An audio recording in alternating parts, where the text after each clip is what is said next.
Welcome to another message from C3 Mumbai.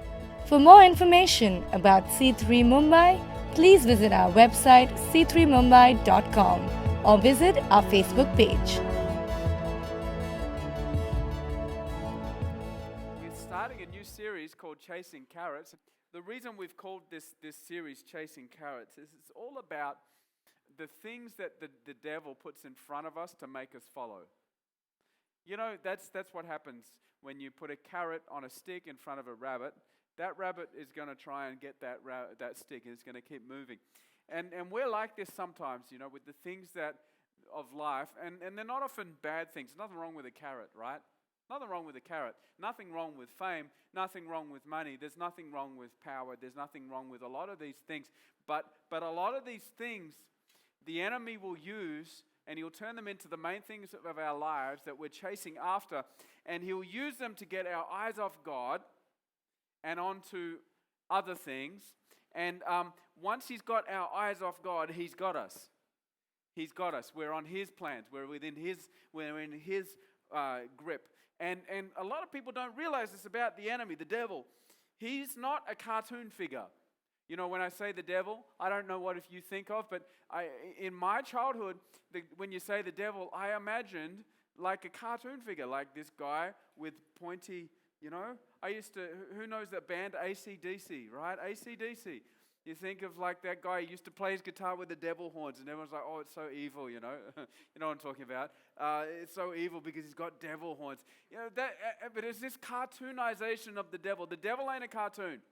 And he's very clever. He doesn't have a pitchfork. I don't know. He's not like this, you know, guy with a hat and a pitchfork. And he doesn't have this like evil laugh type of thing. He's not a cartoon. This is a crafty being who knows how to get around you. He knows how to get around you. The reason he wants to get around you is to get you off the plans of God, because he is jealous of you and your calling and what God has for you. And the way he works is not through, you know, bad things. Like, here's the thing. The enemy's not going to say, like, he's not going to put, like, some sort of, like, you've never taken drugs before, okay? And, like, you've been the cleanest person in your life, and all of a sudden you put drugs in front of a person that's never taken drugs. And most of the time they'll be like, no, I don't do that sort of thing. What he's going to do, he's going to put something in front of you that you desire. He's going to put something in front of you that you want. Because he knows that it's something that you want is going to give him power over you. And hence the reason we're talking about chasing carrots. We need to be aware of the good things that the enemy may bring into our world to put in front of us. You've got to understand something about the Garden of Eden. Eve took the apple because it looked good. If it was an ugly, rotten apple that she could see that was, if she knew what it was going to do, if she knew what it was going to do to her destiny, she would never have taken it, but it looked good. It looked tasty. And the enemy had made it sound really good that she was going to get some power and extra knowledge that God himself was holding out on her. Man, it sounded good. That's how he works. So we can get into this rhythm of life where we're chasing carrots, chasing things that the enemy has actually put in front of us. And one of those things, there's many of these things, but one of those things is fame. And over the next few weeks, we're gonna look at some other things. Fame is one of them. That's this week. Perfectionism is next week. That's another thing. Perfectionism. Money and stuff. That's a good one. Money and stuff. Approval is another one. The last one, week 5, will be about comfort. Comfort. These are carrots. There's many more. But these are some of the main ones that the enemy will use and get you to chase in order to get your eyes off God. But let's talk about fame for a second. Why are we talking about fame? Well, you see, fame, what fame does, fame takes your eye off others, it takes your eye off God, and it puts it on yourself. A lot like money. Money will do this. Money's not a bad thing. Fame's not a bad thing. But what these things will do is they'll take your eyes off others, they'll take your eyes off God, and they'll put your eyes on yourself. It's a problem, okay? Now you might say, well, hold on a second, Ryan, I ain't famous. Okay? I'm not famous. Well, who knows? But when we talk about fame, you see there's something in every one of us We may not be famous, but there certainly is these micro desires, these little desires that we have that are for fame. Do you like me? Do you recognize me? Do you validate me? Do you accept me? See, all of these are little micro desires for fame. They're the same things. They're these drives that we have within us to get validation. And somehow, for some reason, and I struggle with this too, we feel like what we do and who we are is more real when somebody notices than when somebody doesn't. Who knows what I'm talking about? It's like, well, if I can talk in front of one person, that's okay. But if I can talk in front of 50 or 60 or 100 or 200, suddenly I'm nervous. Suddenly I'm feeling like, because there's a lot of people that will or won't give me their approval. It's that thing in us that we need to be accepted, that we need approval. So we all have, you might not be famous, but we have these micro desires for fame, for acceptance, for validation, for recognition. And here's the thing about these days. See, when I was a kid, being famous was different than what it is now. You didn't have Kim Kardashian when I was a kid. Kim Kardashian is famous for being famous. I don't even know why she's famous, but she's famous. Why is she famous? I don't know. She's just famous, and she's so famous. And she's making a lot of money about it. It's like, how can, I don't know. I put up a photo of something on my Instagram. I ain't getting all these likes. I'm getting money from, L'Oreal and Revlon and all of these sorts of things. Like, what's going on? How is, see, now we're living in a world where social media has caught on to the desires of humans to be accepted. The whole thing that is driving, that gives social media its power, is the like button. The like button. I mean, if you go on social media and suddenly by some funny reason that say in some fantasy world that the government suddenly decided to ban the like button, social media would die. Why is that? Because it's like, well, nobody's liking my things anymore. I've found with myself, okay, I have a weird relationship with social media. I'm a bit older. I kind of missed the boat. I'm like one of those in my generation. Okay, they didn't even have a proper a Generation X is like X. We don't know what to do with these guys. We're just going to call them X. Okay, we're just before everybody. Anyway, so I missed this whole social media. So I was already quite grown up. So it wasn't. Yeah, I've learned it in my 20s. One of the things that I've noticed as I've just observed myself with social media, I'm on and off it all the time. Sometimes I get on it and I like it, and then I get addicted to it, and then I realize I'm using it too much, and then I delete it off my phone, and then I sort of think, I wonder what's on my Instagram, so I put it back on again. I'm like that with Instagram and all of these sorts of things. I'm on and off it. Anyway, what I've noticed about my behavior with social media is when I put up when I start really going onto Instagram is when I've put a post up. When I put a post up. Why? Why do I keep on going on? To check if it's been. And you know how your phone tracks your usage? Has your phone got that? My phone's got this thing where it tracks your usage. My usage spikes, the number of pickups, 555. And I'm like, why am I picking up my phone so much? Well, I wonder if anyone's liked the photo that I put up of my daughter or that I put up of Rachel. Why? I wonder. Rachel's more famous than me on Instagram, way more famous. So if she likes it, then others are going to like it. But see, there's this thing. I pick up my phone and I just, and it's not, I feel kind of guilty about this. I'm going on about this a bit, but now I put up a photo of my kids, and somehow I feel really popular because people are liking it. And there's almost this line that I can feel myself crossing because I need acceptance.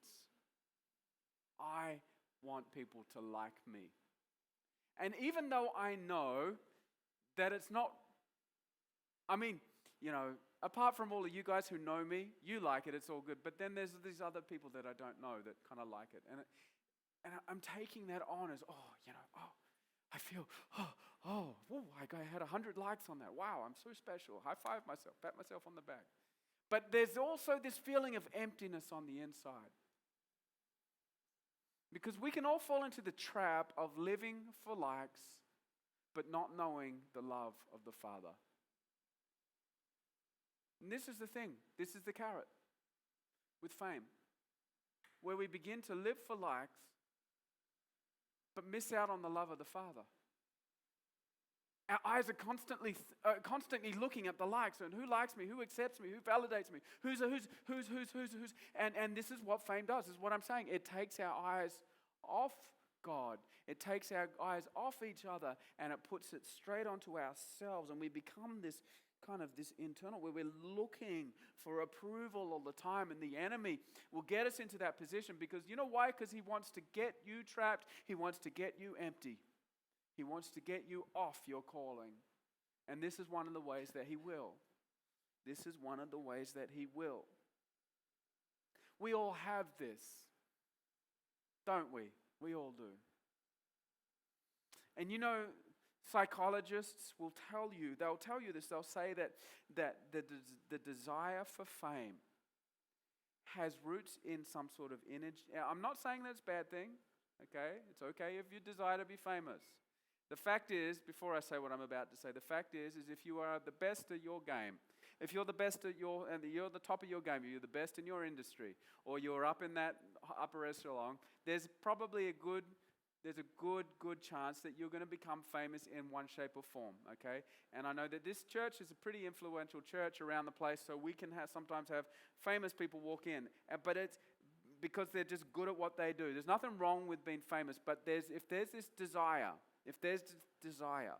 within us, okay, we need to be aware that sometimes this desire actually comes out of, psychologically, it comes out of a desire, or it comes out of where in our childhood there's been injury, where there's been neglect, where we've actually felt insignificance. Psychologists will tell you this. Where maybe there's a lot of the time when children have grown up in homes where the parents are really hard to please, where nothing is ever right, where you've never been able to be good enough. A lot of the time, the children will come out and they'll want to do something that makes them and puts them on that platform because of the neglect that happened in their childhood. Maybe there's been significant moments where as a child or in growing up, that one has been rejected by their friends, where the key people in their world just rejected them, cut them out. Or maybe they just know that feeling where they're just constantly overlooked. They're just being overlooked. And they want to break out of that. They want to be noticed. They want to be seen. They want to be validated. It's a driving force. For me as a child, I wasn't Mr. Popular. I didn't stand out. I was a very normal freckle-faced kid. We didn't have, my mum used to just shave my head. I wasn't trendy. I used to wear shorts that were too short. Okay? Shorts that were too short, and I had these long, skinny legs, and I was this skinny kid. And when they used to pick, I'm making you all feel sorry for me, but how they used to do, okay, we got two team captains. The two team captains, I wasn't good at any sport because I had a lot of allergies and gluten stuff going on, so I was a bit unco, okay? And so we're choosing two captains. Okay, kids, you choose someone. I'd be like, okay, I'm going to choose Tom, Harry, there's Ryan, Sam. I'm like, hey. And every time I'd be the last. Oh, okay, Ryan, you're the last one. I'll take you. That was me. That was the kid. Got overlooked. I have to watch this in myself. As I was preparing for this sermon, I was getting convicted because, sometimes I know there is this desire in me that comes out of this whole feeling of just being overlooked.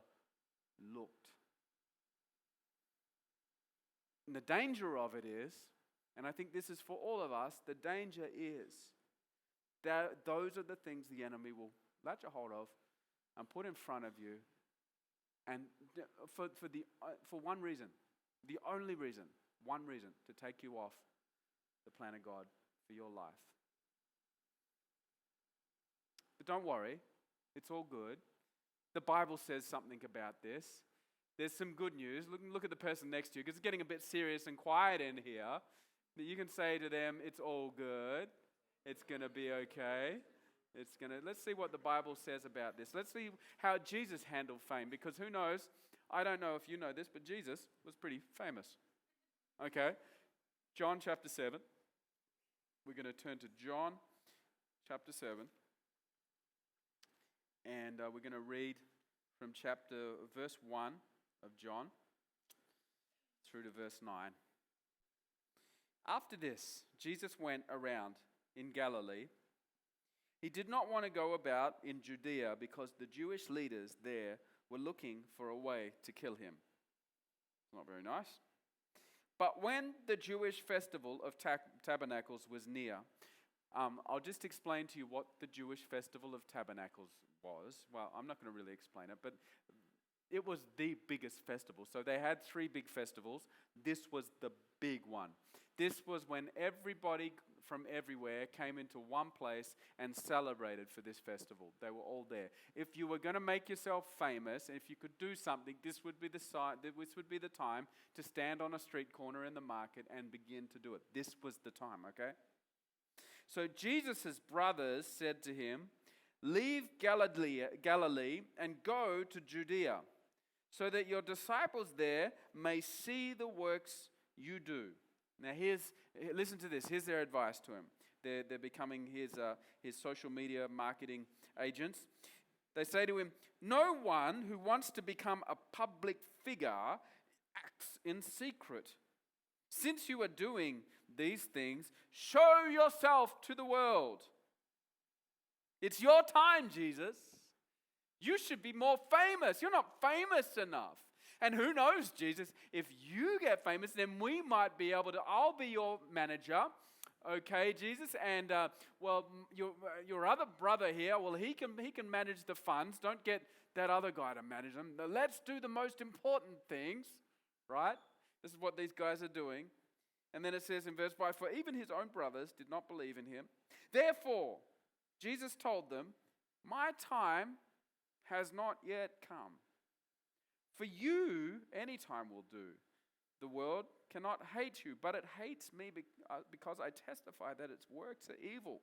You go to the festival. I am not going up to this festival because my time has not yet fully come.' After he said this, he stayed in Galilee."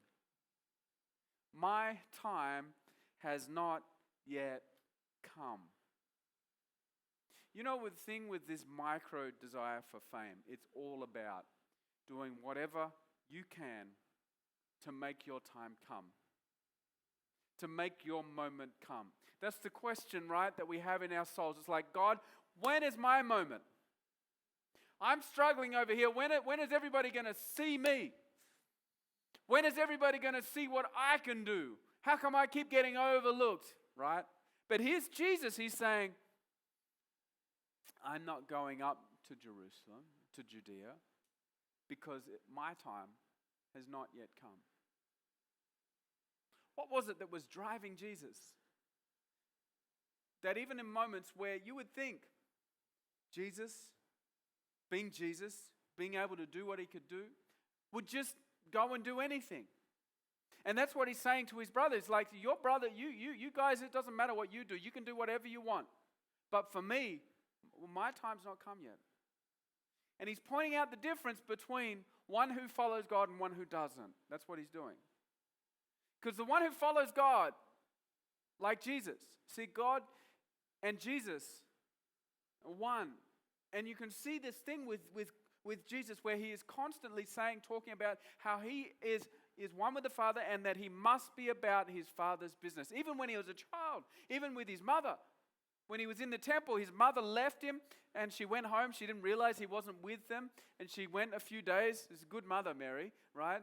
went a few days and then realized, oh, where's Jesus? He's not here, even though we've been away for 2 days. Okay, where's Jesus? Okay, so, Jesus is not here. So they go back, they find him. He's in the temple, he's preaching. Everyone's like, who is this guy, right? And he's these little kids like Elijah's age talking about all of the deeper things of life and impressing like everything out of these guys. And they're like, and his mum's, oh, where were you, Jesus? And he says, no, I'm in my Father's house. I must be about my Father's business. That's what I'm up to. What are you up to, Mum? Leaving me for 2 days? Constantly, Jesus is talking about how he is about the Father's will, about the Father's time. It's not about his time. It's not about what he has to do. It's not about the light shining on him suddenly and miraculously him becoming this awesome person. It's about the will of God. So Jesus' mantra, instead of apna time aiga, it was mera samay nahi aaya hai. My time has not yet come. My time has not come, was what Jesus was saying. My time has not come. So often it's like, no, my time has got to come. Please let my time come. God, I want my time. Jesus is like, no, hold on a second. My time has not yet come. Can I read to you in another part of John, in John chapter 6, in the previous chapter, verse 38, Jesus said this, for I have come down from heaven not to do my will, but to do the will of him who sent me. And this is the will of him who sent me, that I shall lose none of all those he has given me, but raise them up at the last day. What was Jesus' point of existence? It was the will of the Father. And Jesus was a man of prayer. He was a person that would constantly go and pray. He would constantly go and align with the will of God, get with God, and he knew what it was he should be doing in order to follow the Father's will. You know, there's something we can do, is align with the Father's will. You know how you align with the will of God is just through prayer, through devotion with him, just through getting with him, being in his presence. He begins to speak to you. But we have to be silent in these moments. A lot of the time we're talking to God about everything that we want. Oh, God, I want this. I want my time to come. God, I wish my time would come. It's like, God's like, okay, when you've stopped talking, I'm going to tell you my will. And it's like his will is good and perfect. And it's fitting. It's what you have made for. It's what Jesus was made for. It's what you've been made for. But there will be moments where you'll feel uncomfortable and you'll see things pass by. But you'll know in God that it wasn't the right time. I thank God for some of the things that I've prayed for in my life that haven't happened. I really thank God that they didn't happen, because now on this side of them, I know that I wasn't ready. The circumstances weren't ready. Things weren't happening, and my life would be completely different had I got what I was praying for at that time. I thank God. I thank God. We have to be comfortable with the fact that our lives are about God's will, not ours. We have to be comfortable with this. That's what our lives are for. And what fame does, or these micro desires for fame, these micro desires for recognition, these micro desires for approval, these things, what they do is they get our eyes off God and his will and put our eyes squarely on ours. And the moment that happens, we are within the devil's reach. He has us. Because he's just going to keep putting carrots in front of us to make us feel like we're getting what we want. Until such time as we realize, oh man, I need to get back to God because I've gotten into a place where I'm empty, I'm broken. This ain't going where I thought it would. And this can be in any aspect of our lives. This is why people sometimes like overcommit. Have you ever said yes to people? And you're saying yes to someone, you're like your mind is saying no, but your mouth is saying yes. So you're like, yes. And it's coming out and you're like, why am I saying yes when I know that I should be saying no? That is a micro desire for fame. That is an approval problem. You want people's approval. You're living for likes. Problem, right? Comes out in the most crazy ways. We end up overworked and underslept and in situations doing things that we don't want to do because we're just craving approval. We're craving recognition. But the crazy thing is we have a God who has given everything for us, who has no condition for you coming to Him, because everything that was required was paid for on the cross. Everything that was required was done so that you could just enter into His presence and know Him. This is God who has made this way for you. And when we begin to realize that we have been given this opportunity, this God has made a way for us to just know Him. And He's even paid it forward for us. He went on the cross even before we were born. He went on the cross even before you believed in the hope that you would believe, so that He could rescue you. You're fully approved. You're not rejected. You haven't been overlooked. You've been looked at. He sees you. This God. When we begin to realize that this God has accepted us, He's accepted us. We can come as we are to Him. Repentant, like, I know I've been away, God. I know I've gone. I know I've drifted off. And Lord, I just repent. I commit to You. And maybe that's a prayer that we need to pray every single day. But you know what? Because of the cross, it's all good. And you're going to find that because of the cross, you're going to begin to change. You're going to begin to overcome sin that holds you back. You're going to begin to see some change in your life. I tell you something, life gets good when we begin to understand the approval that God has for us. And when you think about this, the creator of the universe approves of you and who you are and has made a way for you. Who cares what anybody thinks? Don't be fooled into living for likes when you've been loved by the Father. Don't be fooled. Don't be fooled. Don't be fooled. You know, Jesus said in Matthew chapter 7, this one's a bit of a heavy one. You can hold the person next to you. You can hold their hand. You know, and tell them it's going to be all right. You might get a fright by this one, but don't worry. We had the gospel, right? Matthew chapter 7, verse 21. Jesus said this. He says, "Not everyone who says to me, 'Lord, Lord,' will enter the kingdom of heaven." But listen to this. Did you hear that? Not everyone who says to me, 'Lord, Lord,' Jesus, Jesus, Jesus, okay, will enter the kingdom of heaven. But only the one who does the will of my Father who is in heaven. This is for us. This is for you and I. This is for you and I. Now, it's a little bit chilling. It's a little bit like, whoa, that's a bit serious. But, you know, Judgment Day is a bit serious. It is a moment where we need to know whom we belong to. We need to know where our allegiances lie.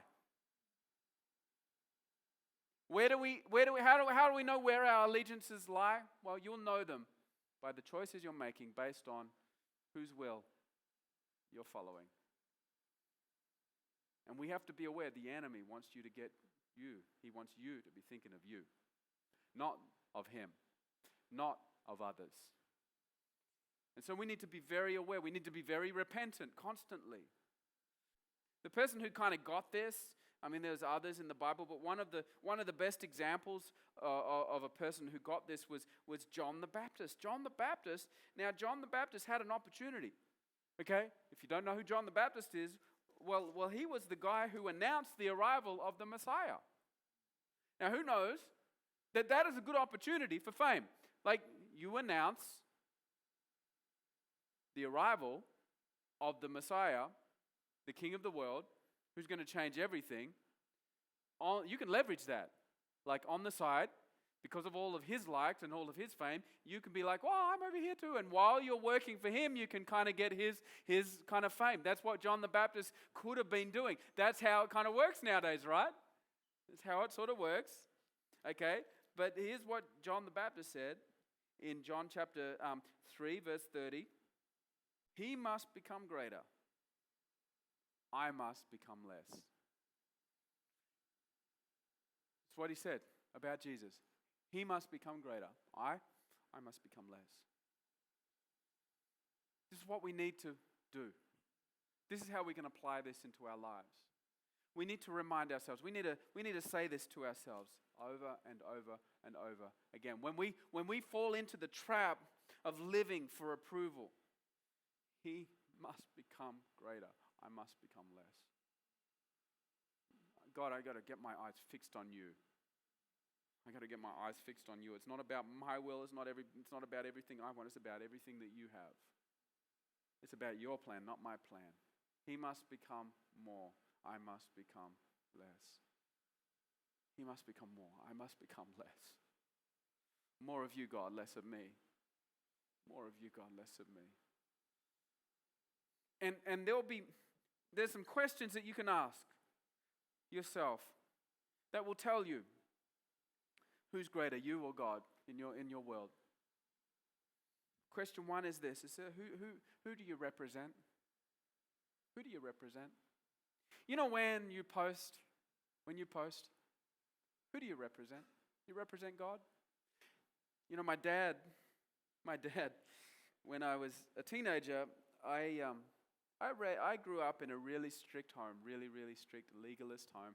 The thing about strict homes normally is eventually the kids, they get really double life and they get a bit crazy. You know what I'm talking about?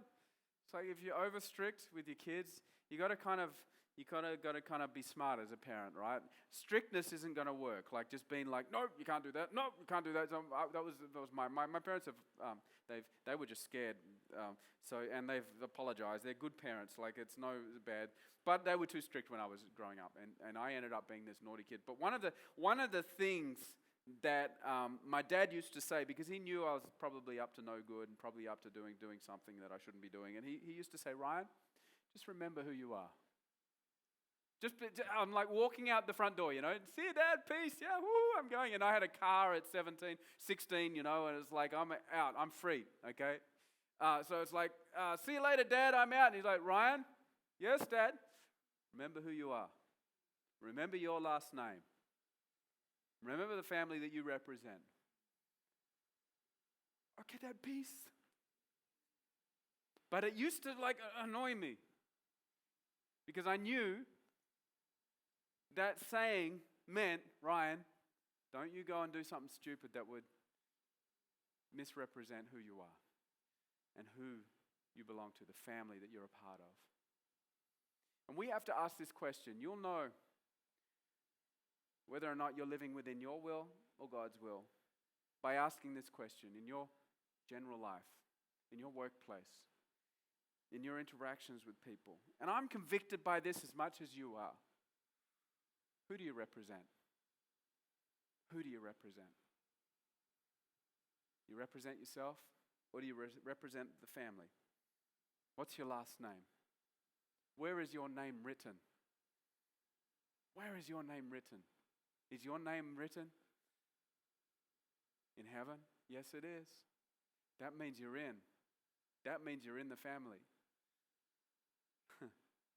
Who do you represent? And the second thing that will help us to as a kind of like a check on who or us becoming less and him becoming more is the second question is whose approval matters most?